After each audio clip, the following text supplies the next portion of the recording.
ते काय बोलतात देवांग दवे साहेब की आम्ही तुमचे स्टॉल लावून देतो, आम्हाला 5,000 रुपये पर स्टॉल मागे पाहिजे। आम्ही ही कंप्लेंट केले सर्वजण मिळून। फेरीवाल्यांना जाऊन पर्सनली भेटून आम्हाला आतल्या बाजूने एवढे पैसे द्या, नाहीतर तुमचे धंदे लावू देणार नाही असं धमकावलं जातं। मला बीएमसीने सांगावं की तुम्ही इथे धंदा करा, त्या पद्धतीने आम्ही धंदा करू। पण देवांग दवे कोण आहेत जे भाड्याने राहतात, 1-1.5 वर्षापूर्वी आलेत आणि ते आम्हाला त्रास देत आहेत। तर सांगतात की मी मुख्यमंत्र्यांचा सचिव आहे, खास माणूस आहे, अशी आम्हाला धमकी पण देतात। मी वरच्या पोस्टपर्यंत पोहोचलेलो आहे। ते देवे म्हणून आहे ते कोण तुम्ही मुख्यमंत्रीचा असा आहे तसा आहे। मग मुख्यमंत्री साहेबांनी आम्हाला सांगितलं का आम्ही बेघर व्हायचं का, आम्ही काय करायचं?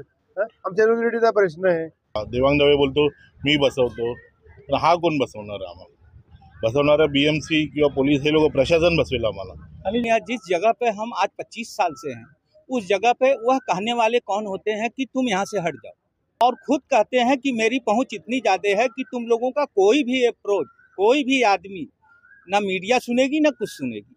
ऍक्च्युली बीएमसीने आम्हाला पात्र ठरवलंय हे हॉकरसाठी। मी 15 वर्ष झालं हॉकर म्हणून इथं आहे, माझ्याकडे बीएमसीने मला अप्रूव्हल केलं आहे। लेकिन वह कहते हैं कि मैं खुद का उनका निजी सचिव हूँ या क्या।